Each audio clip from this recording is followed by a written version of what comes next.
Sean Capri. I'm glad you're here because you're listening to the most horsepowerful podcast on the internet. It's the Xbox Drive. I'm on a Skype call with my friend Brian Murford. He's the meteorologist on a moose, and his name's Ryan Turford. And on our journey today, we're going to learn what each other thinks about that Forza because neither of us have talked about it, even though my review posted a couple of days ago is real weird. So let's jump on into the Xbox Drive. No power greater than X.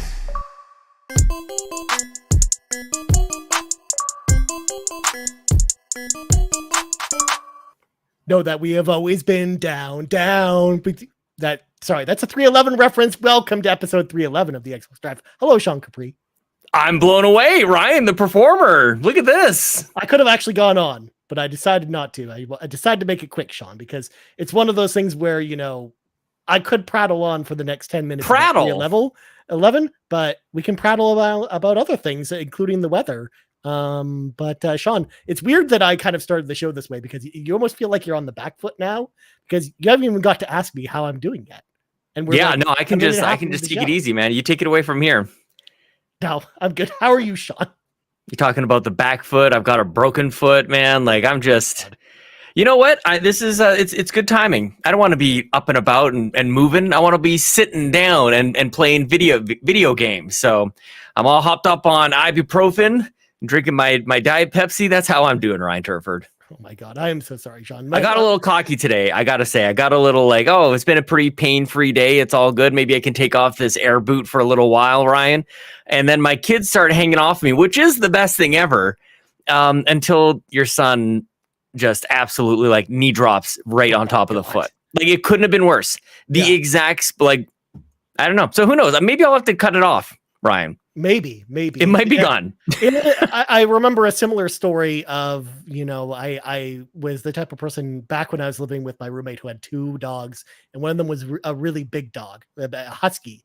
And I was the person to leave my laptop out on my bed all the time like that. And I was like playing with the dogs. I'm like, oh, it'd be fun if they came on the bed and hung out with me until the bigger dog decided to do something similar to what you described with Lincoln, who then snapped my laptop in half by stepping on it. Oh, and I was out of laptop at that point and very sad. But yeah, it was so adorable. I couldn't get angry at the dogs because you can get angry. No, you can get angry. No, you can. Yeah. You should get angry, Ryan. We're waiting for the day to see you angry. It's worrisome that you don't get angry. No, I'm just very passive aggressive, Sean. There's no need for me to be angry when I'm this passive aggressive. Exactly. That's what I'm worried about. Mm-hmm. Because just a small tease, because RPG Cave is going to have probably the nerdiest episode of the RPG Cave we've ever done this week, because we're busting out our character sheets because we're changing up our character classes. That's the topic for this week's show. And one of the fields on there, Sean, is our morality. So like where we kind of fit on the D&D kind of moral scale. Yeah. And I definitely fit under neutral evil. Like I am definitely evil. Not like, I think you're right on the good side. I don't know anything about that grid, but that sounds correct to me. Look, it is what it is. Okay. Like when someone like me gets joy from just nuking Megaton just for the hell of it, Sean. That's true. That's just how things What are. am I? I need to know this, the D&D group. What do you call it? The D&D? The D&D morality system. System. Okay. See, the thing is, I definitely think you are a very good-natured soul. So I would definitely put you in the good tier, whether it be lawfully good, neutral good, or chaotic good. Yeah. I think you're probably close to chaotic good. You're either chaotic good or neutral good. You're definitely not lawful good. Let me get that straight. You're not lawful good. Like you're not Mr. Goody Two Shoes. Yeah. Like I think you're kind of in the middle of neutral good and chaotic good, if not leaning towards chaotic good. To Seth's point. I don't know what that means, but it sounds, again, I don't really get it, but that sounds about right. There's just whole write-ups about this, Sean. You can go on the internet and read it later. And of course, the Xenomorph, Sean, perfectly representing me, neutral evil. Of course. Goodness, I need to study this chart. We're looking at it here live, where we stream, by the way, Ryan, at youtube.com/carpoolgaming. You can like, share, and subscribe if you like. If you like whatever it is that this is, please like and subscribe.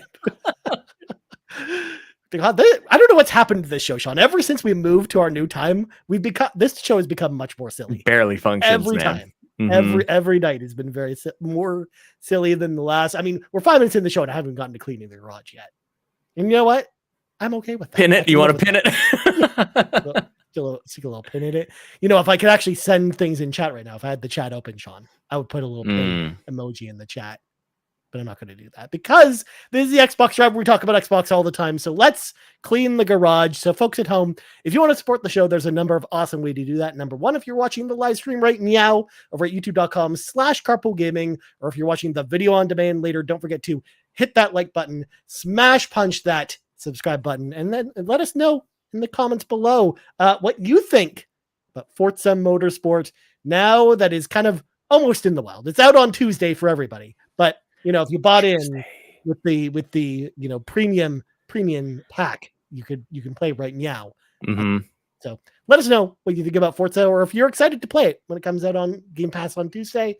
Also, if you're listening on audio feeds, don't forget to rate us there as well, especially Spotify or Apple Podcasts.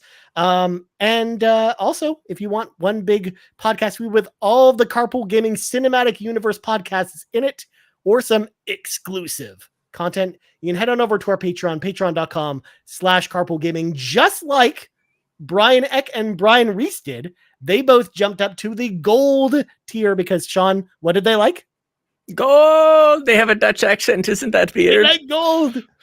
Good stuff. And also, Laura, who jumped on the early /ad for your access tier. So huge shout out again to all of our patrons over there on patreon.com/carpoolgaming. And best part is, Sean, we also have a new show over there.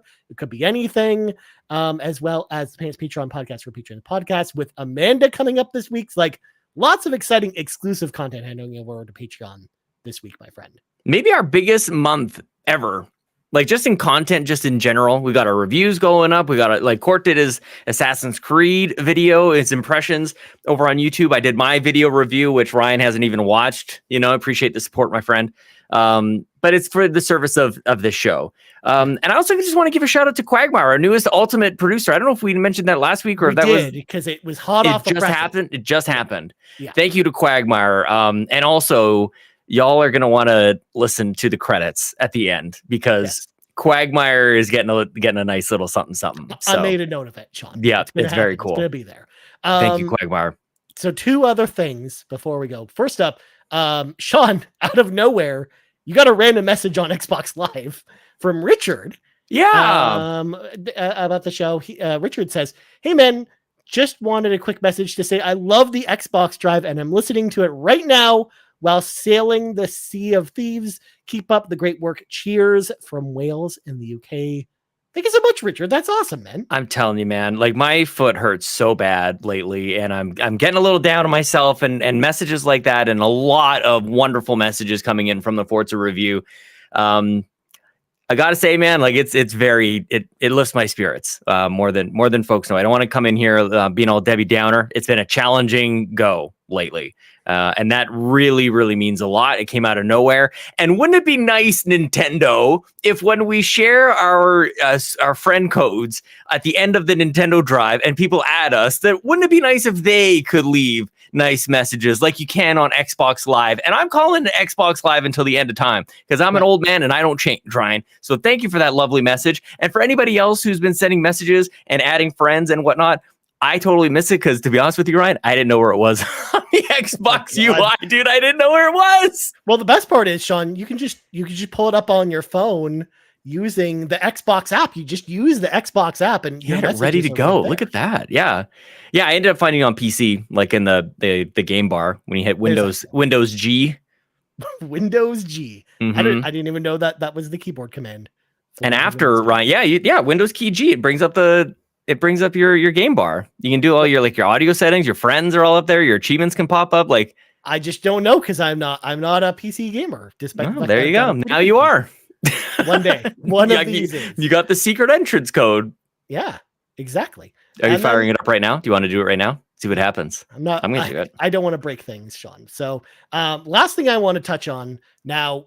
We are not a PlayStation show, Sean, nor are we a Nintendo show. Over at the Xbox Drive, but we have a little contest going on right here at Carpool Gaming.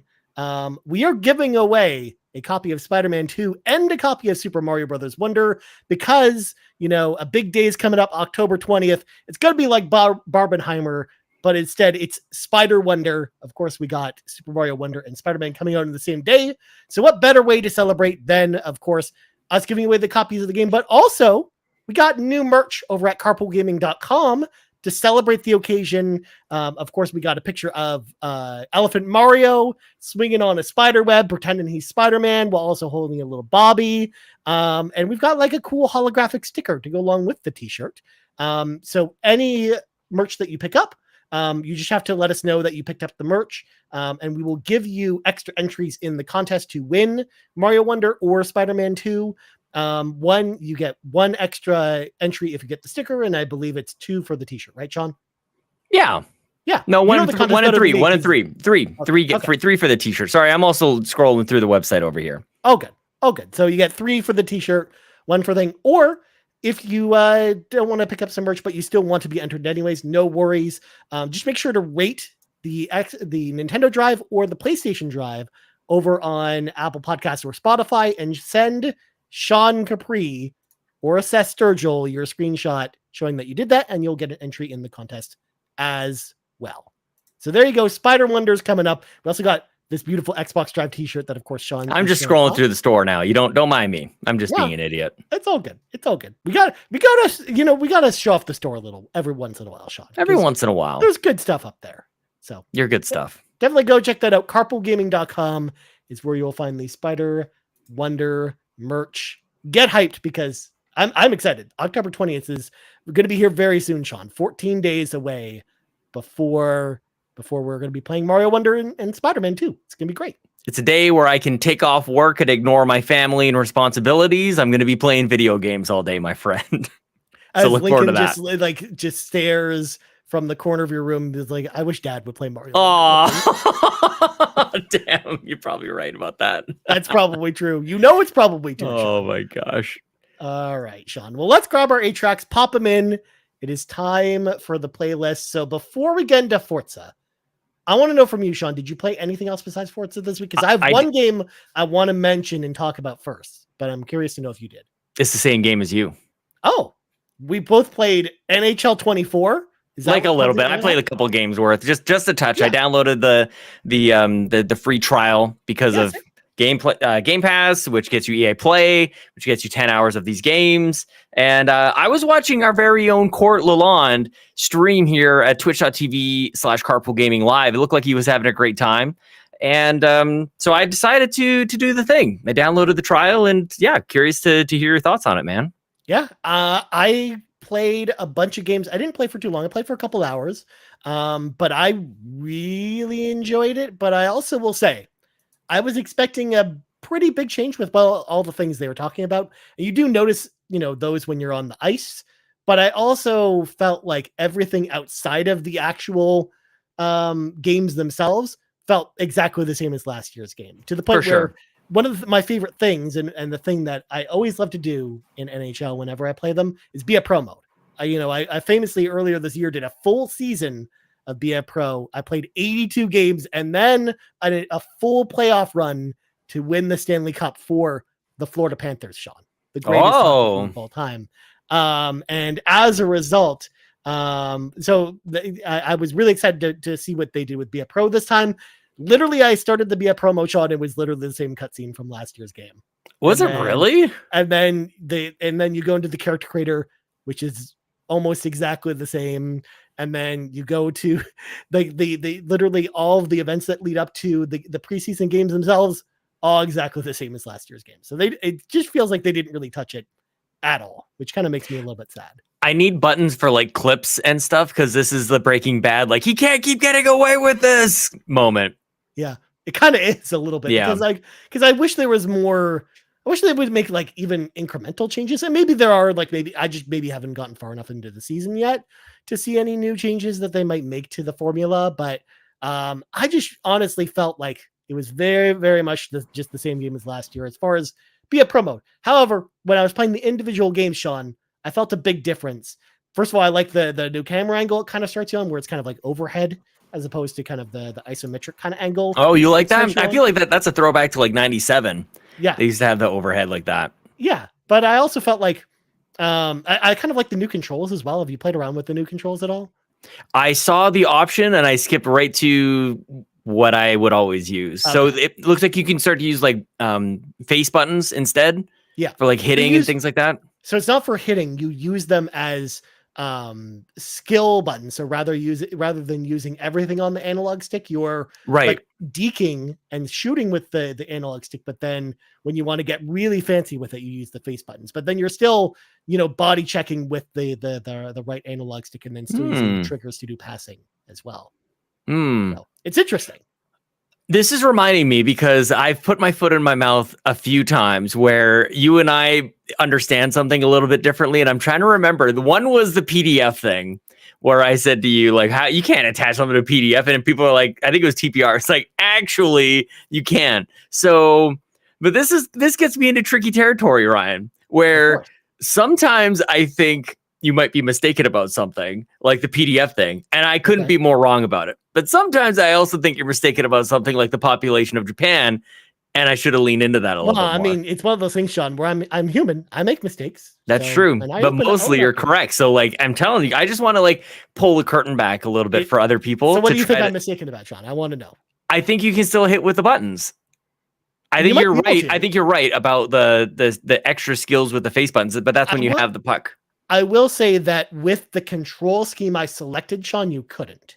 I tried that because instinctively I was like, oh, because I've played with the control scheme before that allows you to hit with the buttons, but not the one that I selected. So maybe there, I think there are, because there are multiple control schemes, there might be one that lets you do that. What do you think about the passing? I can't, Court called it something like icon passing or something, like you hold the pass button and then like buttons show up over your other teammates and you can pass to them almost like you would as a quarterback in Madden. Like it kind of works like that. Like I love it, but I've got to it takes me too long to go like, okay, the B button is over there. Like it's not the same. Like it's not like, like the X button would be over on the left. Right. Yeah. Like it takes too long. So fast if you take your time doing that. Like that's what I found. Which is why I just barely used it. Like sparingly. I think it's a good idea. Like if especially if you're playing with someone else. Like if you're playing like 2-player, like multiplayer right next to each other. Like if you were playing with Kevin Ainsworth, I think. Right I feel like that's the way that's probably the passing you do, because like it'd be harder for them to protect. Whereas against the computer, like I probably will never use it. Well, I think we should do something with this. You're playing it, I'm playing it, Court's playing. They have cross-play now. You can play with people on PlayStation and Xbox, so that's very cool. But yeah, like I know we don't normally get into sports games, but here we are talking about NHL. We'll talk about Forza, Call of Duties, and beta weekend. Like, you know what? Nuts are all these artsy fartsy, storytelling games. Let's just play the car games. We'll play the shoot games. We'll play the sports games. Let's do it, man. We'll do all the. I'm just kidding. I still like those other games. I was just gonna say, like that's like the most like those are the most like anti Ryan Turford things in the world, like cars. I know, right? Sports, all that other stuff. Cocoon's out on dude, like Game Pass is having a bit of a renaissance right now. Like Game Pass is killing it right now. And I mean Forza is part of it, so that's cool. Game Pass, you still get that EA, you get that NHL, so that's good. But lots of stuff, man. Maybe Payday 3 will work one day. Yeah. Maybe. I will say with NHL though, just to kind of cap off this conversation, I feel like after playing this, because I was on the fence about maybe getting this one, but I'm like, after this trial, I'm like, no, I'm just gonna wait for it to come to EA Play next year, and then I'll play it more when they comes out. I will make my decision after the 10 hours, really.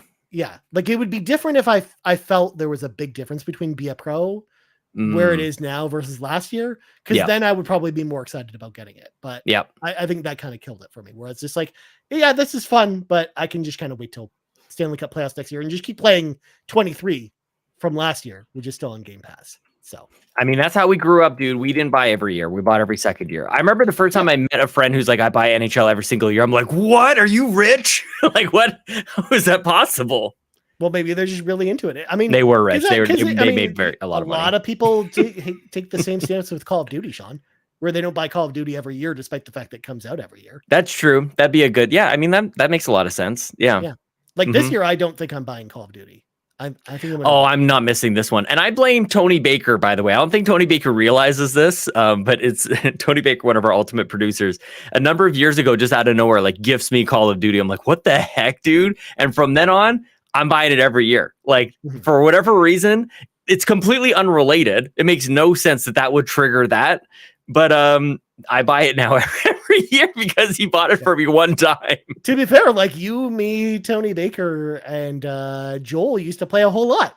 Oh, yeah. Call of Duty together. Yeah. And Diablo. Diablo. Oh, Diablo. But yeah, we just haven't really been playing as much multiplayer Call of Duty. So it's just like, and I haven't been playing the campaigns. I still have, like, I still haven't played the campaign from last year at this point. So I'm just like, I feel like I just don't need it right away.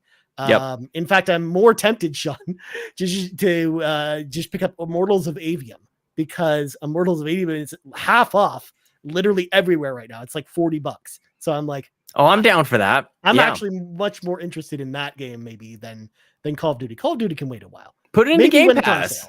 Look, Game Pass. I know we're talking about NHL somehow right now is the topic at hand. Right now, if we had like a little ticker tape at the bottom, it would still say what you're playing, NHL 24. But after I reviewed Forza, I think it was Mike UK left a comment, I think, on the YouTube video, said, like, love this review. Would love for you to check out Warhammer 40K Darktide, which launched into Game Pass. I'm like, what a good call. I haven't touched it just yet. Sorry, Mike. But like, it caused me to go over and look and like the latest additions to Game Pass, Ryan. Darktide, Gotham Knights, great addition, I think, for many people like me who skipped it. Cocoon, which Seth Sturgill, our very own Seth Sturgill, says is sick. We got that Ace Attorney, the Phoenix Wright trilogy, Ryan. Objection. Party Animals, Liza P, Starfield, Forza. This is pretty good. Like, I just don't know if we're really just taking... Can we just take stock in this right now? I'm just going to maybe yell at you for a little while to say, to make a point. And next month, Sean, we got Persona 5 Tactica. Oh my gosh. Like, it's the Vince McMahon clip now. He's just falling out of his chair. Yeah. No, Game Pass has been pretty awesome. And I mean, it's been just making game choices even harder, Sean, because we're getting to the point, Sean, where it's, we covered it last week, but we came up, of course, with our roadmap for the rest of the year. It's like, I don't even know where I find time for most of these Game Pass games at this point. Not possible. Ryan, also, I know you were probably going to do this as part of the carpool section later, but while we're speaking of games coming to Xbox, one lucky winner, somebody who sent in a question, we're going to give away this game. Okay. And I just want to read you the description of this game, Ryan, because it caught my attention. Got this game from ID at Xbox. It will be part of a giveaway to reward our community for being so awesome. We're giving away a copy of Treachery in Beatdown City. Get ready for yourself, Ryan. Buckle up. Here's the description. The U.S. President Blake Orama has been kidnapped by Ninja Dragon terrorists. 3 unique heroes, Lisa Santiago, Bruce Maxwell, and Brad Steele, with an E at the end, must use their distinct fighting styles and combat skills to fight everyone under the sun in order to rescue him. Use Lisa's icy boxing style to throw punches and strike fear into your enemies with her MMA skills. Throw your opponents like ragdolls with Brad's professional wrestling moves, or let your glow shine with Bruce's deadly Jeet Kune Do martial arts and Coopera style. That is a real game that somebody is going to win. I mean, that sounds like a game from the 80s. It sounds like you just read the description of Bad Dudes to me, Sean. I'm mad that we're giving it away, actually. It was my decision, and I'm actually upset. It sounds incredible. Did you ever look up a trailer for this game, Sean? I'm curious. No. Did you? No, of course not. Should we look it up? No. The audio listeners can't see the trailer. No, I was just curious if you actually knew what this game looked like. I have, dude. I read a brawler in my brain, Sean. Probably a style-shaded brawler and something like that. I mean, it's got to be better than Slaps and Beans 2, which I think was on the email a couple weeks ago, Sean. Slaps and Beans. Yes, that's right. Slaps I don't even know how this caught my attention. I guess it was the U.S. President Blake Orama. Yeah. That just, I mean, and as soon as you keep going, you keep reading it, and it just gets better and better with every syllable. Well, that actually, very much reminds me of Bad Dudes, because that's how the beginning of Bad Dudes starts, where the U.S. president has been captured by ninjas. Are you a bad enough dude to be able to rescue the president from ninjas? Like, that's how that game starts, which is great. I love Bad Dudes. This looks amazing. So far, we're watching the trailer here. Again, if you guys want to know what we're talking about here and you're listening to audio, we'll do our Ryan, it started so great. It had like a nice animation, and now it's kind of got like this kind of lame pixel art, but then it gets into these cutscenes, Ryan. Now it's caught my attention. Honestly, that pixel art for those cutscenes reminds me of a 3DO game, which just is not high praise for it. A lucky winner is going to get this game, Ryan. Someone in our community is going to get this game, Sean. That's right. We'll let the wheel of fate decide, I guess, later. Actually, you and I never actually discussed how we're going to pick a winner. I guess we're going to pick our favorite question. We're going to pick our favorite question. Oh, okay. There's no random chance on this one. Sorry, well, speaking of no random chance, Sean. The lucky winner will be burdened with this game. I also want to mention, I touched Assassin's Creed Mirage for half an hour, but I'll talk about that more next week. So, you touched it? Yes. I touched Basim and his pet eagle, and I'll talk about it more next week. If you want to know more about Assassin's Creed Mirage, go watch Court's review. Court's review is actually really good. So it is really good. Speaking of touching, we're all going to be in Extra Life, so join us in Extra Life. We'll talk about that at the end of the show, I'm sure. We'll have couches. But one of the cool things... at the end of the show. Well, we'll talk about the end of the show. Pin it. We'll pin it for later, Ryan. Pin it, Sean. Because, Sean, it is time.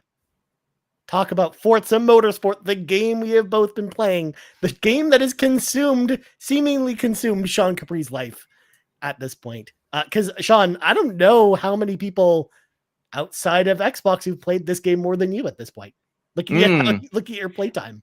Ains Bowden, Ains over at Season Gaming has been playing this game a lot. And honestly, shout out to Ains. He did an absolutely amazing job at his review. You should definitely, guys, go check it out. Season Gaming. He did a wonderful job. Okay. I really enjoyed watching his review after that. And we still have some more.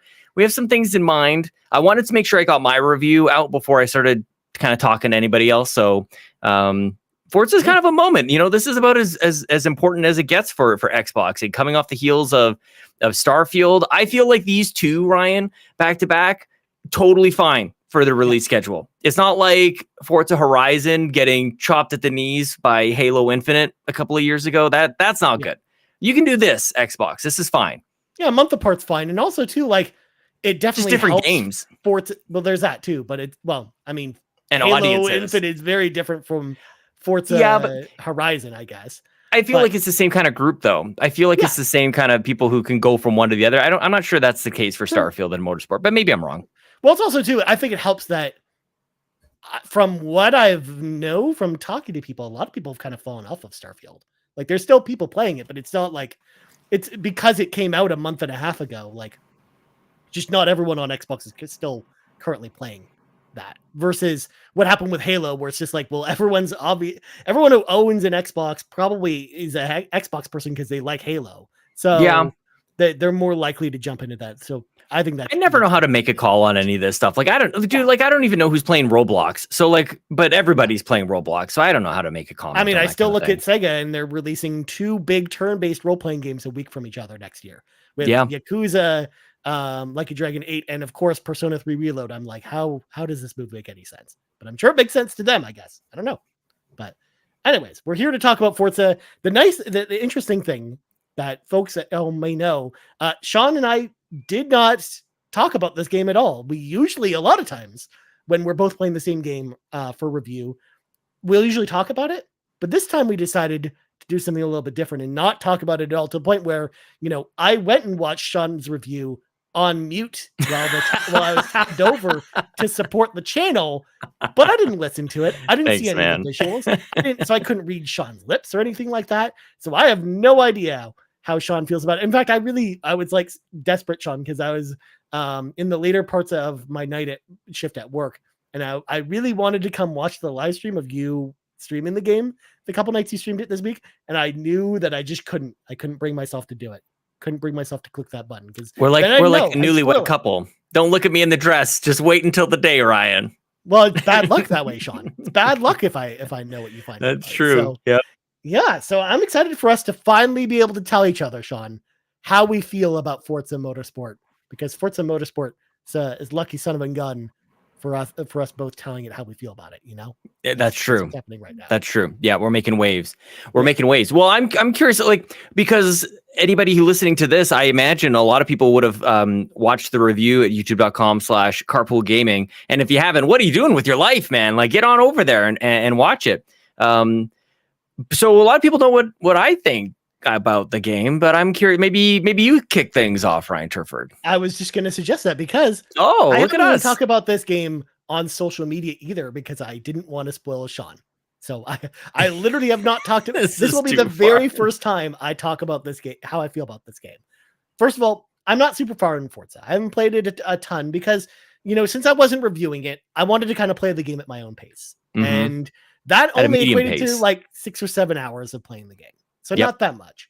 But at the same time, Sean, you'll be pleased to know I actually like this game a lot. Yeah. I actually really like Forza Motorsport, which is odd because the reason why my brain got confused there was because, as I famously said on the show many years ago, with Forza Horizon 5 and other Forza Horizon games, I wasn't really into them. And part of that is, and I talked about it on those shows, I'm not really into open world racing games at all. Like that's just never been my thing, whether it's Need for Speed open world racing or Forza's approach to open world racing. They just don't appeal to me in the same way that other open world games do. And even then, like I'm not really someone who's like super into open world games anyways, let alone open world racing games. It's harder for me to get into those. So, Ryan only plays the first 13 hours of Final Fantasy 13. Then when it opens up, he shuts it out. Well, that's different, Sean. It's a role-playing games I'm much more interested into them being kind of open. I just thought you'd be impressed that I knew that about Final Fantasy 13. I am very impressed by that. Thanks, Ryan. You're very lucky that my Final Fantasy 13 copy is around the corner from me. I can't reach it with my hand or else I'd pull it out and you'd have Thank God. Yeah. Don't pull it out. But anyways, Forza. Yeah, I really enjoyed the racing. I thought it was great. The racing is good in Forza.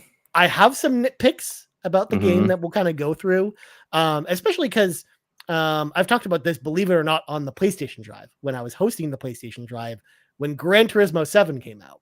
I actually really got into Gran Turismo 7 a lot. Like I spent 50 hours plus playing Gran Turismo 7 because I really enjoyed it. Yes, you did. So coming into this game, you know, it's impossible for me not to compare it to Gran Turismo 7 in my mind because it's kind of like its direct competitor, like its most direct competitor in a lot of ways. So there are definitely things I like that Forza does better than Gran Turismo, and also things that I think that Gran Turismo actually does better than Forza. Don't say that. No, don't say that. You're going to light the internet on fire. It's going to erupt in front of us. Don't do that. It's fine to critique games and compare them, Sean. I know, I'm just kidding. It's okay to do this, Sean. You know what the interesting thing is, Ryan? Like there used to be a time, remember when PlayStation had like the Halo killers, they had Killzone, they had Resistance, and like, you know what? Kind of like this space that we're in right now where you don't really have the same games. Like this is kind of it. Yeah. Like this is the only time Xbox and PlayStation have games where you can kind of compare it like this. And I hate what's happening on the internet about it. Like there's very few like detailed, good-hearted conversations, kind of like what you're trying to bring up here. So I'm glad it's a reminder for me of how different life is on Xbox versus PlayStation. You don't have these like going head to head.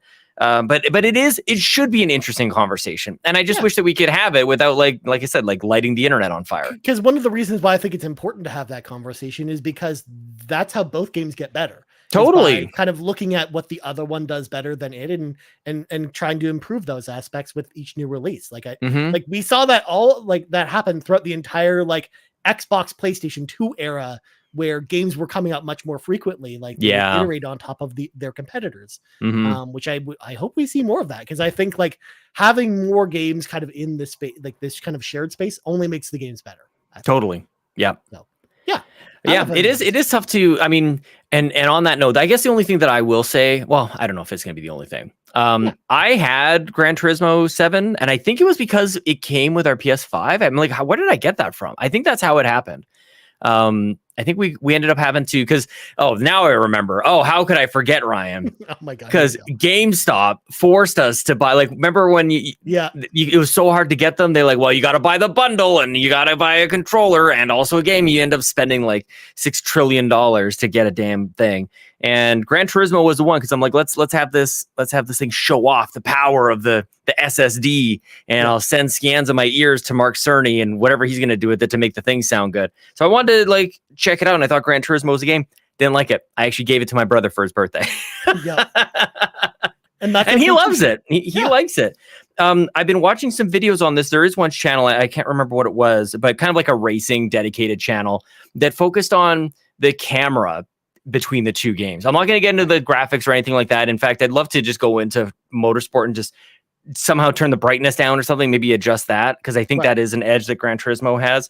But one thing that they noticed was the way that the camera moves around the car in Gran Turismo is like locked in, and apparently you can change that, so people can correct me gently in the comments. I might be speaking out of turn here, but I do like how the camera kind of swings a little bit more. It's a little bit more active in that third person view in Forza, and that gives me that feeling that I like with Forza Motorsport. The feeling of momentum, the feeling that you're going around corners and stuff like that. And you're kind of on the edge. Like, that's the thing that really gets me, is like, I'm just going to see how far I can push this. And like, ooh, okay, I made it. And I like, dude, when I was streaming it, I'm turning in my seat. Like, I'm like an old man playing this thing as if I'm like in virtual reality kind of thing. I'm gripping my controller really tight. Seat, Sean, that's probably what you'd be doing. Yeah, I don't know. I don't think I need to get there, but I'm almost there, man. Like that sounds like it would be pretty cool. I mean, you got the Thrustmaster. You're halfway there to get. I am the Thrustmaster. Well, you just need the racing wheel, and then you get the full chair, Sean. Yeah, full racing seat at that point. But the game is good. Like the game, like at its core, and you said it really well. Like the racing is good, and that might sound like a silly thing to say about a racing game, but I guess the other side of the coin is like there's not much else to this. Like this is a pretty, like the thing that I said was it's a very bare bones, stripped down, back to basics kind of thing. And a few people are like, hey, Aaron Greenberg, retweet Sean's review. And I'm like, dude, my tweet wasn't all that glowing. Like I even said, you might have missed it, Ryan. I would be complaining more about the game because of its sort of like lack of modes and lack of innovation and really pushing the boundaries. But the game is so good. The racing is so solid. So that has me kind of right where a lot of others are, that this isn't the best game ever, but it's very, very good and rock solid. The hilarious thing, Sean, is that I feel exactly the same way about the game, because one of my big nitpicks when I compare it to other racing games is that the breadth of things to do in other racing games is so much more than what you get with Forza. Like, just go looking at the menu of Forza, it just feels so much more stripped down versus a lot of other racing games. Forza games. Yes. Dude, I was just comparing I went back to 6, 7, Horizon 5, and then to this, and I was just like, this, and I have been thinking about this. This is maybe where the discussion can kind of kick off here too, because doing a solo review, I'm like, I'm not sure how I'm gonna like mull this over, but I kind of dig it. Like, and I think I can't decide if, like, how do you determine that as a disciplined creative decision versus the game isn't done, right? Again, I don't need. So I don't think it's so much the game is, because my feeling. I don't feel that way. I'm just trying to project kind of like what the internet says about this kind of stuff. Yeah. Because I think when you look at the gameplay itself, you can definitely tell they put the focus on making the gameplay the best part about that game. Thank God. And not expanding it with multiple modes. And that's why I don't think it fits in the camp of, this game isn't done. It just feels like a very focused experience where, here are the 3 or 4 modes in the game, and we're going to make those modes as fun as possible. And that's all. I feel like that's what they wanted to do with this game, which I think is a good way of, because they talked about this game, from the first announcement, they talked about it being a reboot, a re-envisioning of the Forza series. Mm-hmm. And I think this lays the groundwork really well for them to kind of expand upon this with more things to do with kind of the sequel, with Forza Motorsport 2, I guess, or whatever they're going to call the next game. Like, where can they possibly even go from here? Forza Motorsport 2025. They'll do it like Unreal Tournament, Sean, and just start. They do have a good roadmap for this. Like, there's cars coming, there's tracks coming. Like, and I think for people who like Forza, like, I think we're all pleased with that. Yeah. You know, like I think things can get pretty distracting. I was trying to go to my review where I pulled up a like guys, I didn't just play Forza Motorsport for this review. I played 6 and 7 quite a lot, actually. So I went back for a number of reasons. The first thing that drew me back to go to those other games was I was messaging Seth and I was like, dude, I remember Forza games like melting my eyeballs out of their sockets. Like this isn't necessarily doing that. And it wasn't until I went back to 6 and 7, I went, oh, maybe I'm remembering those games a little prettier than they really are. So it was really important for me to go back and do that. And then on the modes side of things, I went back to 7 and like 7 is a mess. I'm just gonna go out and say it. Like 7 is it's way overindulgent. It's like there's these badges that you can buy in mods, and like it's so distracted. And it wasn't until I went in and to go to look at that stuff that I gained a new appreciation for what we have with motorsport. And like, I'll take that 10 out of 10 times, Ryan. Yeah. Oh, for sure. Because again, it's not so much about adding modes or things to do that just to pad out the experience. It's to enrich the experience and to add modes that are compelling and that you enjoy playing. Like one of my favorite things about Gran Turismo, Sean, as a series is the extra modes that they have, because they've been around since the first game and they've continually iterated on those things. Things like the license exams or the music mode or just stuff like that are outside the normal races that are just very fun, because again, most of those modes existed in Gran Turismo 1 on the PlayStation 1. And then they've just built up those modes over the years to make them as tight and as fun as possible. And that's the kind of the difference where I feel like, again, I kind of compare this to kind of the beginning of Forza, where, you know, this is where they build from. Like this is going to be the new foundation that they build from here. So it's okay that it's doesn't have as much stuff, because I feel like they're going to iterate more on what they have here as they kind of go along, you know, with the series going forward. And I think that's good. I think I'm glad that they're doing that, because you're right. Like a lot of the stuff in 7, as example, I know people didn't like a lot of that extra stuff that was there. Yeah. So I think this is as good a time as any to kind of like focus on the core racing experience first, and then you kind of iterate on it afterwards with the next game. Yeah, well, and since 7, like Horizon has really owned its space, like really kind of come into its own. So people you don't want to blur those lines, right? Like this is definitely not a Horizon game. It's not even close. You cannot mistake the two. But I think if you had 7 still in the mix and all of that weird stuff and the driver and all it kind of had some like the microtransactions and stuff. A lot of microtransactions, like loot boxes were definitely a thing back then. Not good. And so, yeah, like the thing that like I'm so glad I played it for as long as I did, because if I played this game for like 5 or 6, maybe 10 hours, I would have done my review pretty down on it. I would have said to you, it's lacking personality. I think the presentation is kind of lame. There's not really a lot of modes. I think the graphic choice, the visual choice, being photorealistic doesn't really have a lot of personality overall in its presentation. And so that's where I was at about 10 hours in. And that's where I started going back and gained that new appreciation for it. Now, I don't necessarily know if that changes any of it. I do think at times when I'm playing it, it presents itself kind of like Flight Simulator. And I almost don't even want to say that, because I don't want to plant that seed in other people. I don't want to like have that inception moment for other people where that's all that they see. Right. But I do say this, that in spite of all that, I'm probably upwards of 30 hours into this game now, at least, because the racing is so good. So I want it to be very balanced in my commentary here, because I'm playing a ton of it. I think the driving is great. I think the lighting is amazing, dude. I went on about weather in my review. You'd be very proud about that. Like the weather is really amazing. I'm excited to go back and watch it after we're done, because I heard you talk about the weather in our chat, but I never actually got to see what you mentioned about that. Mm-hmm. So I think the weather's a big deal. Like, I don't know if you have any thoughts on that, but like the time of day and the weather effects are incredible. Dude, the first time I did a race in the rain, like the pouring rain, I'm like, this is so gorgeous. This is like super gorgeous. This is one of the most gorgeous games I've seen on series. I cannot wait for you to see the review, dude. I went back and I pulled a clip from an E3 presentation of Forza 7, and the things they say about that game, it's just ridiculous, dude. But that's how they sell that game, because to your point about comparing it to Flight Simulator, Sean, like this is meant to be a simulation racing game. So it is trying to go for that realism. Like that's what this is very much about. But also what's interesting, Sean, is that I'm imagining you and I are playing this game very differently as far as the way we have things set, as far as, you know, assists or the way the cars handle or the way penalties work and things like that. Like I like penalties. How yes, you can let's talk customize about all that stuff, because if you want more of that arcade experience, I actually think you can get that with this game. Agreed. Where you can tweak a lot of things, because that's what I did, because I do like arcade racers more than simulation racers. Yep. Or at least I like a something that's in the middle between the two.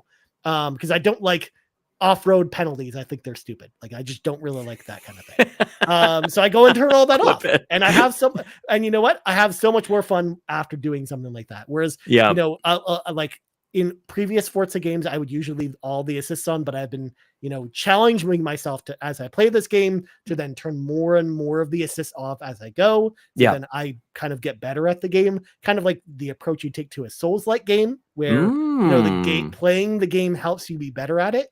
Which I'm guessing was also one of the shorts you did that has seemingly blown up on the channel. Was probably about that. I didn't actually watch it, but the title kind of gave it away.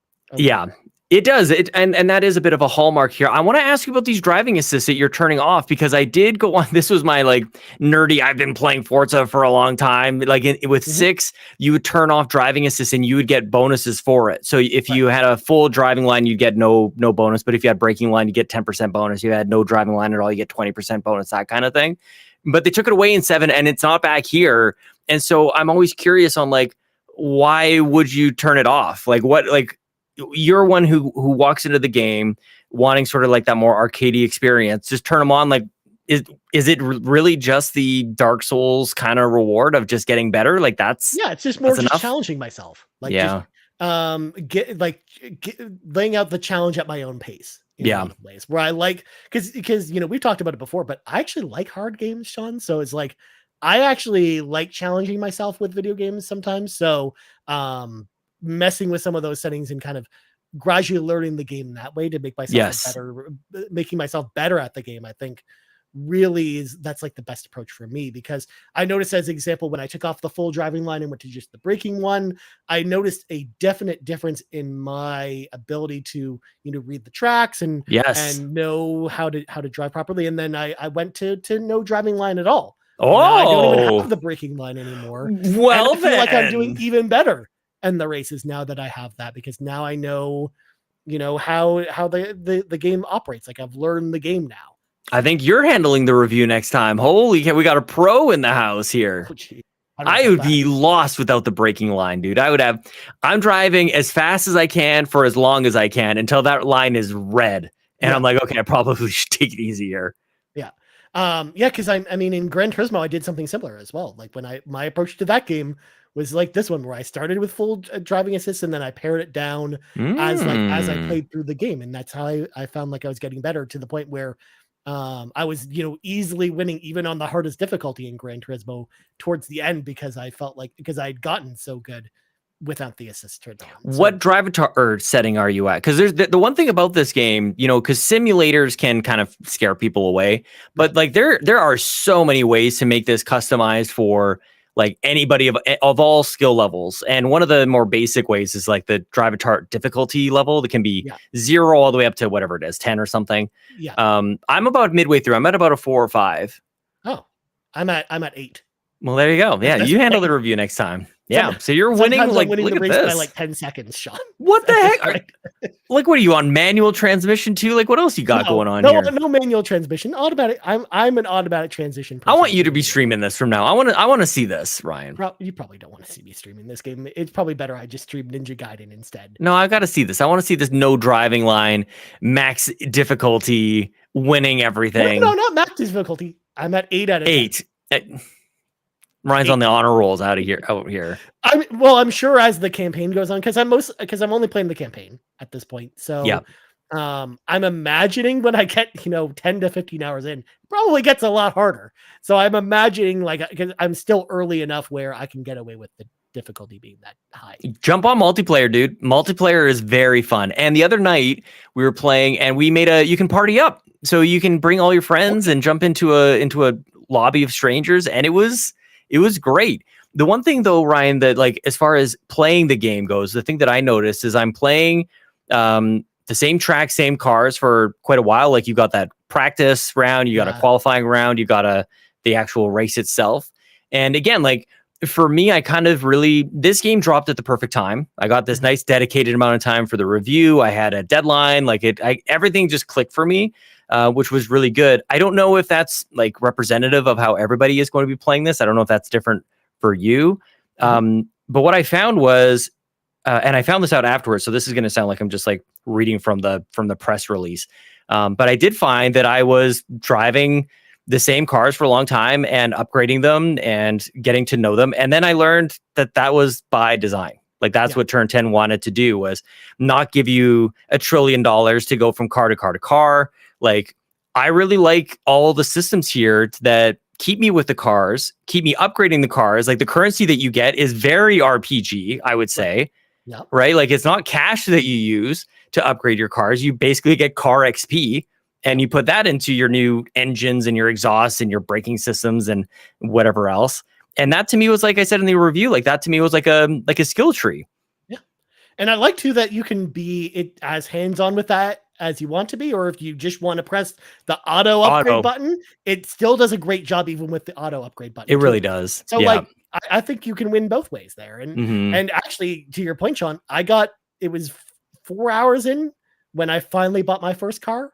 Because I just didn't really I didn't feel the need to buy any other car. Now, I will say we're tainted a little by this, Sean, because we were provided the premium edition of the game. Yes. So we were given extra cars at the start. And I feel like the extra cars they actually give you with that. Yeah, pretty good. Really good in the early part of the campaign.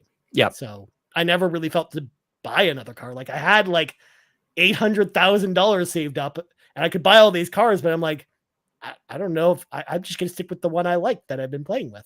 Because like I kind of, to your point, Sean, I kind of wanted to just stick with the car I knew rather than switching it up.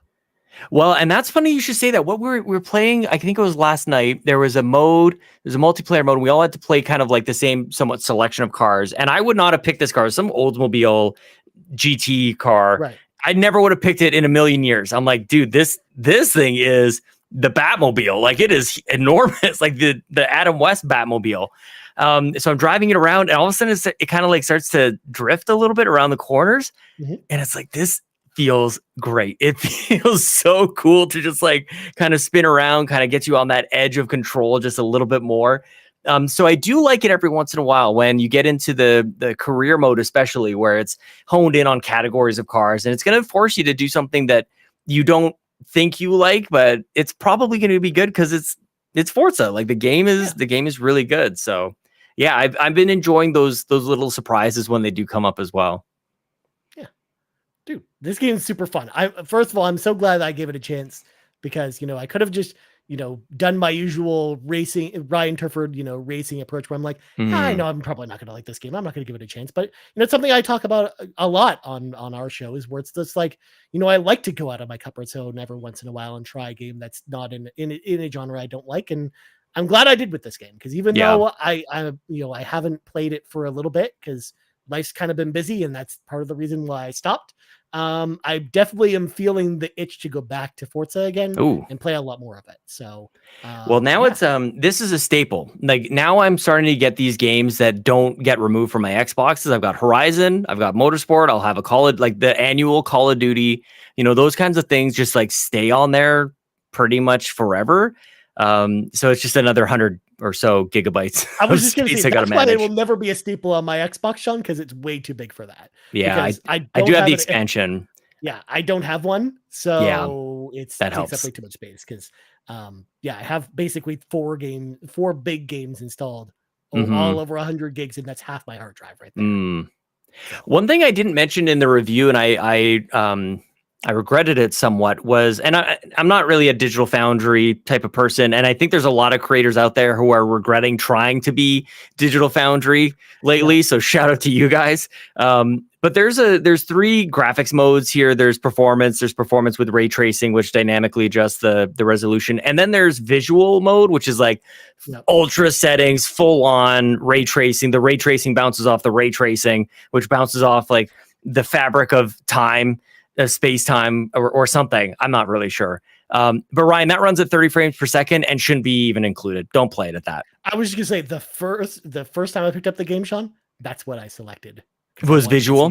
I wanted to see what visual was like, and then I did 2 races with it, and I'm like, I'm never turning this mode on ever again. Totally. Yeah, I'm curious. Like, and I say that to if anybody is playing on visuals and they like it, like I want to know. Like, I want to hear from people like that. Believe it or not, Sean, when you boot up Street Fighter 6 for the first time, the default mode until you go into the menu after the tutorial finishes is visual mode playing Street Fighter 6 at 30 frames a second. Dude, I hear that all the time. The numbers are there. People go for the graphics. They go for the high fidelity. And so I know people are out there, and I want to be very mindful of that when I trash that mode altogether, because I'm like, I don't get it. But I want to know from people like why, especially racing and fighting games in particular, because like those are the 2 genres out of pretty much any game you play. Yes, it's like the frame rate really matters. For those games. Yeah, for sure. Yeah, but dude, Forza's awesome. We should probably get into some of these questions though, because we got. I was gonna say I had a couple of things I wanted to say, but I know people are gonna ask questions about it. So first up, we got Yarden, who says, what is your personal favorite car in motorsport so far? As soon as I can grab the Eclipse GSX, I'm never letting it go. Sean, unfortunately, I don't remember any of the cars in this game because I'm not. What about like a brand or anything? Like any make or like? That's the thing. I'm not really into cars, so I don't really have an allegiance one way or the other. What feels good? I like the Subaru that I had at the start, Sean. I'm mostly in a lot of racing games go towards Japanese style cars, so Mitsubishi or Nissan, and I just haven't gotten a lot of those cars yet in Forza. So I don't know, man. I got a really nice Porsche that I liked. Yep. But again, there's not really like one that like comes to mind. But again, I'm very early in the game, so I'm just not going to be too attached to a lot of these because like every kind of circuit I do in the campaign, I'm also kind of changing car classes too. So I'm not really sticking with one car long enough for it to really be memorable at this point. It's a Supra, man. The 2020 Toyota Supra is my car, dude. And all the Toyotas. And I say it's Celica. Okay. I know a lot of you out there say it's Celica, but we got all Forza 7 was missing a whole bunch of Toyotas. It was terrible. This has got all my Toyotas. And that's my go-to, man. Wait, hold the phone. Who calls it Celica? I don't think I've ever heard that before. What? Yeah. Everyone calls it Celica? That's all. I've only ever heard Celica before. I've never heard Celica. Celica, then, I guess. I like those. I Sean, like those a just lot. Because the world says it one way doesn't mean they're right. That's how that works. That's math right there. I want to I feel like I haven't heard anybody say this car, honestly. Me and my neighbor, and that's it. My friend Evan from high school, he used to drive around a Celica. There it is. That was his car. So, and MoSpankins, the one with wheels and an engine, dude. MoSpankins isn't wrong. Oh my gosh. Whatever one gets me across the finish line best. No, again, it's just one of those things where I've just never really been a car person. So it's just like, it's harder for me to really remember the names of the cars. So, although Nissan Skyline in Gran Turismo has always been my go-to, is a Nissan Skyline. Nice. Ever since the first game. But, next up, we got the Muffin Mon, who asks, were you surprised Forza didn't have a higher overall OpenCritic / Metacritic score, especially when compared to Forza Horizon 5? I feel like I haven't seen as much hype for Motorsport as when Horizon launched. So yeah, I think, because again, I didn't read any of the reviews because I just honestly didn't really want to know what other people thought about this game until after you and I talked about it. Yeah. So I don't really know the criticisms, although I suspect a lot of the criticisms are what we talked about tonight, where the racing is very fun, but outside of the multiplayer and the campaign, there's not a whole lot to do. I think that's probably what I'm guessing is in the reviews. As far as though the hype, I think part of that is just with Motorsport, because it's a realistic simulator racing game versus Horizon, where it's more of a like arcadey open world racing game. I feel like that just appeals more on a broader scale than the realistic style racing games. But I could be wrong, Sean. What do you think? It depends on like when when I'm comparing to. So before I played it, if I didn't review it and I was looking forward to this, I'll give an example. I actually chose this game in multiple fantasy critic leagues. So my expectation of this was that it was going to be a 9 before it was released. Right. Then I played the game and went, this will be in the 8s. You know, like I thought maybe a touch higher, and we're splitting hairs here. I thought maybe like 8.5 out of 10 kind of thing. And it's sitting like 8.2 or 82, if you like. So like, yeah, it depends on when you ask me. Now that I've played it, and when I put out my review, like I was thinking, yeah, probably mid 8s. And I think it's fair. Well, I just honestly. checked it, 84 at this point. There you go. It's currently sitting after, because like that's after 91 critic reviews. Because a lot of reviews I think came later than even the last time you looked. So yeah, that's around the range you thought it would be. And honestly, after I played it, you know, even before the reviews came out, Sean, that's kind of what I was expecting too. I mean, listen, maybe we have this conversation on a Patreon exclusive something. Sure. But like, so there may be something to be said about review scores overall this year, and some inflation that seems to be happening. It's like there's a lot of 9s, and so like, what does that even mean anymore? You know, like I don't know. It changes all the time, and of course, it's an amalgamation of all these different reviews. But I feel like this is a mid 8 is a very good. It's like 8s are great kind of thing. Yeah. Like no, that's great. That's literally what it's defined on the IGN scale, Sean. 8 equals great. So, yes. And I think a lot of sites do that way. Which is why, again, like we should still be celebrating it. Yes, it's not a 9 like Forza Horizon was, but that's okay. Not every game needs to be like that, because I do think like the overall package of Forza Horizon 5 is stronger than the package here. But I think the racing to me is actually more fun in this game. I'm just personally enjoying this more than Horizon. I feel like this game, maybe this is I don't know if this is going to offend anybody. So buckle up, everybody. I feel like this game compared to Horizon has more meat on the bone. It has more protein. I feel like Horizon can be more like junk food. It can be more like fast food. It's very tasty, very fun, but it doesn't feel good for you. You know, like, and that's a little hyperbole. It just seems like this one, when I'm playing it, I'm so focused and I'm playing the game itself. There are times when, I guess when I'm especially in the later hours, the later times with Horizon, I would equate to playing that a little closer to Vampire Survivors, where I kind of just like turn my brain off and let the dopamine just kind of happen, and it feels good, and I'm flying off cliffs and get my XP boards and finishing things off. I've got like the to-do list of the game, you know, get onto every road and complete all the things, like Far Cry, essentially. So it's different in that way. That might be there was a question on the review that I answered. I wish I kind of reviewed it in that way better, that the game itself feels more meaty and important, I guess, if that's a totally just nonsense way of saying it.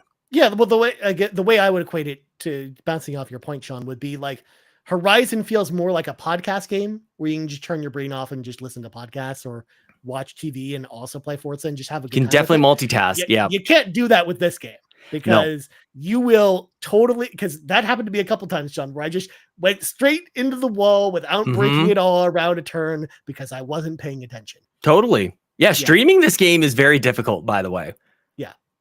I can imagine. So like, I imagine like streaming this game is very similar to me streaming something like Mega Man 3 and trying to be able to keep up with the chat. I still have my distracted tendencies because I'm still me. And I think it was MoSpankins who was watching the stream going like, Sean's the most distracted driver on the planet. It's like, I mean, that's me, man. Like, I'm not going to change. Yeah, exactly. Like, I think that's kind of the big difference. So yeah, to Kevin's point, it's just like, the reviews just didn't really shock me coming out. It did, because earlier in the year, I think you and I both were in agreement. I think we were thinking it was going to be one of the highest rated games of the year. For sure. For sure. Yeah. But after we played it, it's like it makes more sense. Like I feel like you and I are both in line with where the reviews are, and that's okay. Well, I don't know if you want to go to Trucker Sloths, but I think visuals have something to do with this as well. Yeah, sure. Let's bring in Trucker Sloth, actually. So Trucker Sloth says, with all the debate going around about which year of Forza graphics is better, what do y'all prefer, shiny or photorealistic? Do y'all think the graphics are getting a little too lifelike? Personally, I love it. I actually like kind of the photorealistic style that's in Motorsport more. Like, I don't get me wrong. I think like I like the colorfulness of something like Horizon. Like, I think that's, a great thing about Horizon. Like, it visually looks, appealing, but I don't know, man. Like, I understand, like, this feels more like what this game's really trying to go for. Like, the visual style is more in line with what I'm actually getting with the gameplay, where I actually do like the photorealistic style, but I can definitely see it looking boring to some people that aren't into it. I mean, like I said, I went back to Motorsport 7 because I was like, I don't know if this is it. I don't know if I'm totally blown away by this. I think part of it is where in the console life cycle Motorsport is dropping versus where it typically drops. It's usually like launches alongside the console. So, and that it's an age-old thing of racing games always look great. So it's always going to be a showcase. And here we are years into the Series X, and we've been getting great graphics for many years. So it's a bit of a different context from that perspective. But that did cause me to go back to 7 and do those comparisons. And I was ready to kind of go nuts on this game, going like, look, it looks the same. I actually had a plan for a video that was going to trick people. I was going to say, try to guess 6 or 2023. And as soon as I recorded that footage, I'm like, it's not even close, actually. Like, this looks much, and actually sounds much better as well. Yeah. But it is that photorealistic piece. I think it's also, as I alluded to earlier, just a matter of like brightness settings. Yeah. Like, I think when things get darker, I think when things get a little cloudier, when it's nighttime and you have the headlights kind of and the bouncing and the shadows and reflections, that all culminates to a much more visually stimulating experience, if you will, Ryan. But you kind of have to seek that out a little bit. Because it's kind of like the diminishing returns we kind of have with this console generation, or every kind of console generation that's happened at post the Xbox 360 era, where the closer we get to 4K realistic as possible graphics, the less we're going to see big visual leaps between games. Like, even though it's been years since 7 came out, like, I wasn't expecting it to have like I thought I was expecting it to look a lot better, but I wasn't expecting it to be a huge, very noticeable visual leap unless you look at them side by side, kind of like what you did.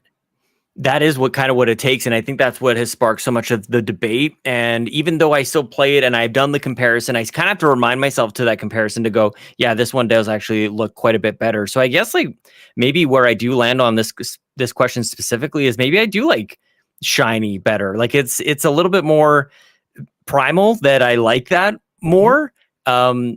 But yeah, it's an interesting question. The other thing that comes to mind, Ryan, that one of the first things that I noticed, and again, I was going to go off on this for a few minutes. It just kind of was me rambling on the review, was the comparison between Motorsport that we have now and Horizon 5, actually.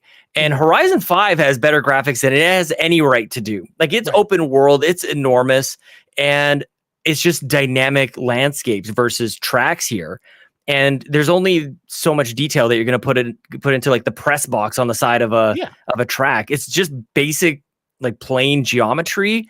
And so that's where I'm like, there's got to be something else there. I know it's photorealistic, but like, I kind of wish there was something more there. And I spent a lot of time actually looking at the details outside of the track, which maybe is unimportant.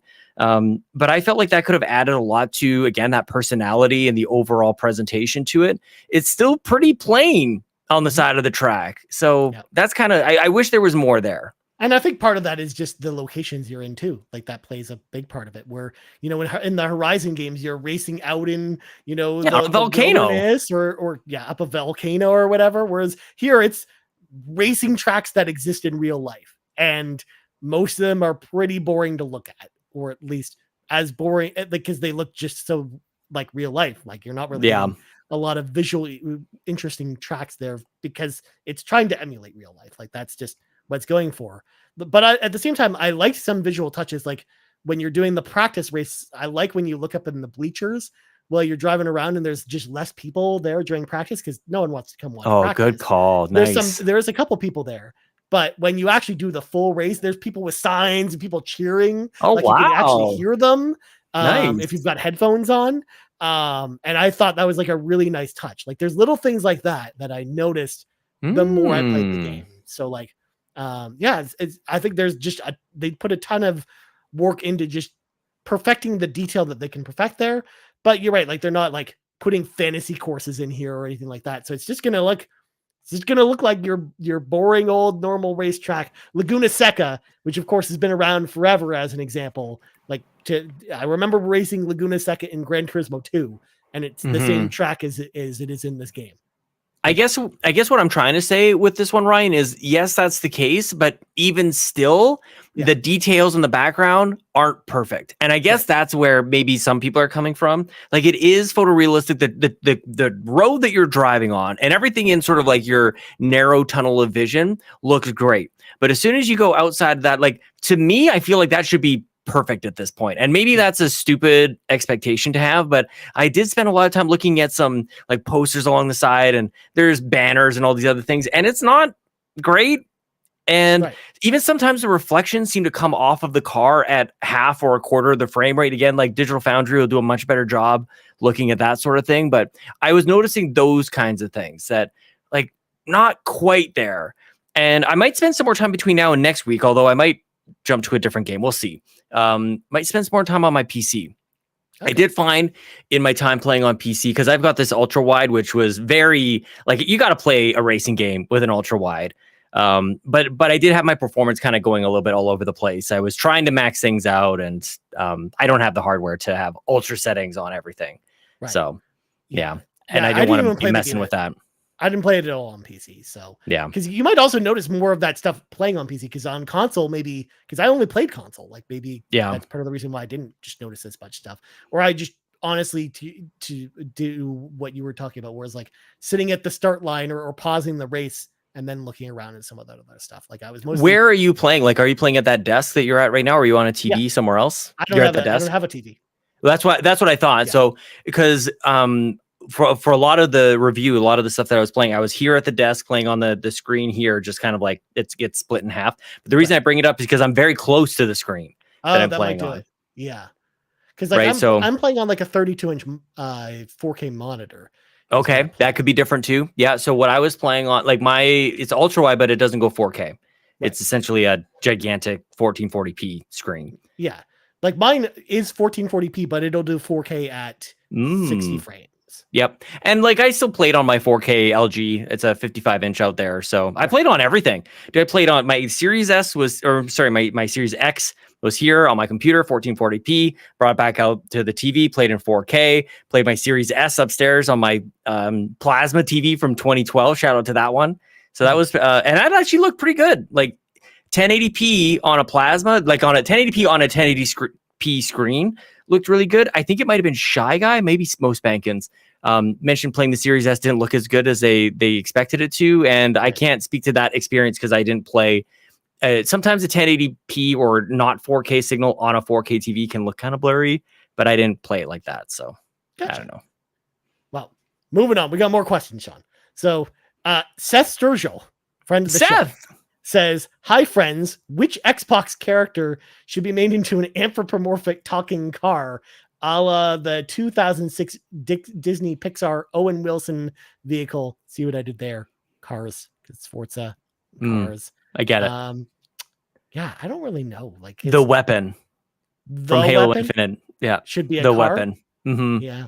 Yeah, put her in a car. Make her like Knight Rider. Make her like the talking car from Knight Rider. What about Jack from Gears, Sean? Jack the car. Oh, that's good. Yeah, you can have all these like robotic or AI characters just like put their personalities in vehicles. I like that. That'd be pretty cool. That'd be nice. Cool. Next up, Shy Guy. What does Jack even say? He says a couple things. He has a couple. But you're right. Like he doesn't really talk a whole lot. Next up, we got, but you know what? That's where we flush out. It's a Jack's good answer. personality. Good answer. Good answer. Good answer. Next, thank you, Shy Guy, for this next question. This might be dumb, but do you all do anything to keep your index fingers from getting sore while playing Forza? Managing the triggers for throttle and brake to precision makes my fingers sore after a while. So do you ever have finger fatigue when playing Forza, especially for someone like you, Sean, who played a lot of Forza in the last week and a half? Because honestly, for me, this just really isn't a problem. Like, I don't really do anything different. Like, I hold down on the triggers and I don't really get sore fingers at all. So I don't really have anything to. Can't say that I get finger fatigue, Ryan. Yeah. No. The way you said that with a straight face, Sean, just. Oh man, nope, not really. Just my foot is broken, so can't really move around. Yeah, you're not gonna be able to get the racing chair out. But I will say, in all seriousness, I'm gripping this controller so tight, dude. Like I'm just like I'm in it, so I do get it, and you can kind of go back and forth, and maybe I'm not playing it right. Maybe I should end up with sore fingers. Maybe same here, because I don't know. There's like no matter how many hours I put into games, I've just never really had soreness in my fingers, regardless if I'm using Xbox controller or PlayStation, especially PlayStation, where I've played so many hours of Final Fantasy 14 that you would think my fingers would be broken by now. But that just didn't happen. The controllers usually break first before my fingers. Take it easy on those controllers, Ryan. I've gone through 4 dual senses at this point, Sean. Ryan! Because the triggers just keep dying, okay? Because you use them so much in that game. Good thing that dual sense. Yeah, I'm not going to there. Last Forza-related question before we get to the rest of the show, Sean. This comes to us from I Can't See. This was a late breaking question, Sean. I added it to the doc. Breaking. I Can't See says, what the ultimate race between the two newest racing games, the Crew Motorfest versus the new Forza, which game wins? I'm here to tell you that as the one person of the two of us who's played both these games, I mean, it's Forza Motorsport for me. But I also am biased because I do not like open world racing games that much. Well, there you go. So, like the Crew is very much Forza Horizon, but made by Ubisoft. Yeah. I'm just not super into. So yeah, I'm going to give it to Forza every time. Whereas Sean, obviously you haven't played the Crew, right? Didn't play the Crew. And honestly, don't like based on the other Crew games. I don't know. I'm not racing to play the Crew. You know what I'm saying? Yeah. I didn't mean that. I didn't mean for that. I did not mean for that. It's on Ubisoft Plus though, Sean. It's on Ubisoft Plus. Oh, that's right. And you did talk to me about Assassin's Creed, and I gotta do some thinking, man. I haven't even had time to think. For God's sake, I got that subscription. Oh my gosh, there's so many games. It comes with the deluxe edition and everything, John, with all the cool DLC. What? Does it really? Yeah, they do that for all the games. So they come with the ultimate, whatever the highest edition of that game is on the subscription service. Wow, that's amazing. Okay, yeah, cool. Like because all the DLCs on Ubisoft Plus as well. Which sounds good. Yeah, but anyways, I think that's going to round out our conversation about Forza, Sean. What we're playing, and you have more things to say about Forza before we move on, because we got a couple other questions, and then do we want to touch Redfall? Because I know we're kind of late on. You can just say Redfall got its update. So shout out to Redfall and the 28 people playing on Steam right now. I was just going to say the last time we checked before the show started, 26 people were playing the game. So yeah, shout out to Redfall for it's getting its 16. Yep. What a perfect time to do it too. Right in the middle of release Armageddon. Yeah. Release again. Definitely people going back to Redfall. Good God. All right. Next question comes to us from Nagachaku, who actually has 2 questions for us. So Nagachaku says, first of all, what's the best spooky game that everyone should be playing right now? And why is it Guilt, which is available on the almighty Xbox Series X and S? Also, second question, will Microsoft ever release a Starfield wrap for Xbox Series S? Hashtag I am not jealous at all. I honestly, Nagachaka, don't feel like they're going to do wraps for Series S at this point. Yeah. If they do, it'll be after that revision for Series S comes out, I think. Kind of amazing, actually. I mean, at least we're getting a different color Series S. You got white and black coming, so there is that. We also know, Sean, from that document that Series S will also be on Design Labs. Like the that's right. Yeah, well, there you go. You can make your own. Yeah, maybe. So I think that's I think that's how they approach it. I don't think they do wraps for that one. Yeah. But yeah, what's the spooky game to be playing right now? What's the spooky game in the moment? It's not a recent game, but I'll take this opportunity. I do it once a year. People should play The Evil Within. by Tango. I think it's excellent. I think that game is so good. If you like Resident Evil at all, Ryan, is that fair to say? If you like Resident Evil 4, that wasn't very. That wasn't. No, you're just humoring me right now. What do you? Other things, Sean? Okay, so did you hear what I said? Of course. We're talking about you're trying to compare Resident Evil to Evil Within 2. Yeah, no, the first one. That still counts. Yeah, so like I think that game is great, but I feel like I'm on an island over here on this one. I just haven't played that game in forever. I haven't played it since it came out, and I didn't even finish it. That game scared the absolute crap out of me. Like that was one of the scariest games I think I've ever played. Like it's up there with. I was gonna say like Dead Space in the first couple levels like really scared me, but the Evil Within, pretty spooky, I would say. Pretty spoopy. Spoopy. As for me, I'm not gonna say the obvious game, the one that Ryan always says when this comes up. Alien Isolation. So I'm going to say Fatal Frame: Mask of the Lunar Eclipse. Nice is the game that you should be playing because there's ghosts and you're playing as a teenage girl and you got a cool camera. And in order to defeat the ghosts, Sean, you take pictures of them. And you steal the souls of the ghosts inside the camera. That is what you do with the power of Fatal Frame: Mask of the Lunar Eclipse. Really fun game. Came out this year in March, and no one played it because everything else came out in March, like Resident Evil 4.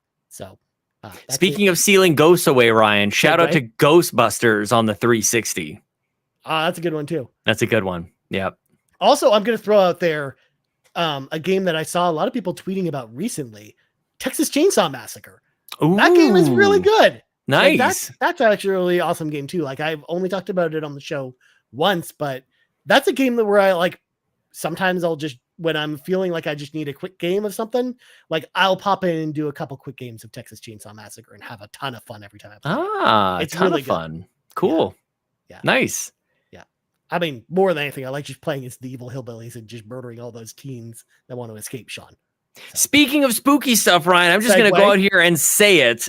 We launched a Patreon exclusive podcast over at patreon.com/carpoolgaming. It's called It Could Be Anything, where every episode, you don't know. It could be something else. The first episode is episode 0, where Ryan and Seth and I explain what the show is about. Episode 1 will drop on October 12th, and it's me and Drellesh from the community in a We the Gamercast style conversation. And for those who are new to the community, We the Gamercast was a show I used to have every single week where I'd have sweet hangs with strangers from the internet, and we would just hang out and talk. So a very cool, intimate conversation with my good friend Drellesh coming on the 12th.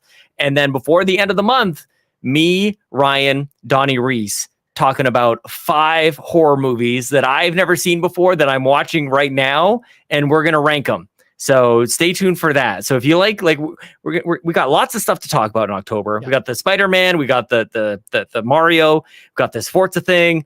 And Alan Wake 2. I'm the only one who's like excited for Alan Wake 2. Yes. Almost turned into a wolf there. Also, I'm kind of getting into the horror mood, Sean, because I've been watching a new horror movie every single day since October started. Since October started, I watched Ginger Snaps last night. One of my favorite werewolf movies, Sean.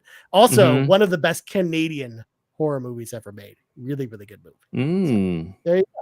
But last question tonight, Sean, comes from your boy Rod Anti-Macro himself from Edmonton. He asked the question, what Xbox exclusive would you like to see get a redemption upgrade / DLC release like Cyberpunk got? See, that's the thing, because like Redfall's kind of getting that with this patch.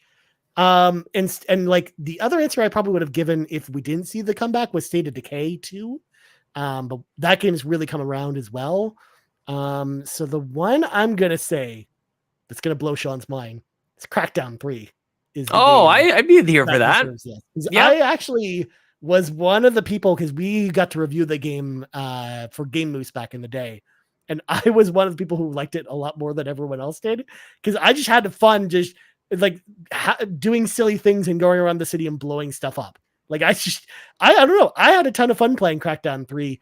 And yes, there were a lot of bad things about that game, but I don't know. I just really enjoyed myself. So that's a game that like with a lot of fixes to it and with like a compelling piece of content, I think would actually be like a good comeback story. Is Crackdown 3.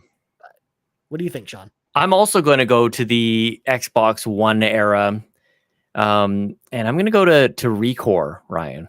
That's a good one too. Recore is a really cool game, really cool idea that was just a little off, and with a little bit of like little TLC, I think it could make a comeback, just like grilled cheese sandwiches are making a comeback. I think Recore could. I think it's an interesting question just overall because like we both went back to Xbox One. Mm-hmm.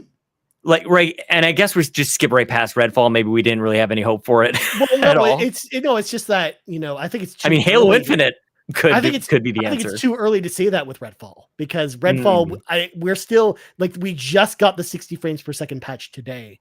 So and that we know that DLC is coming for Redfall at some point. Yeah. So like, I don't know. Like, I still think we're in early days where it's with Xbox One era.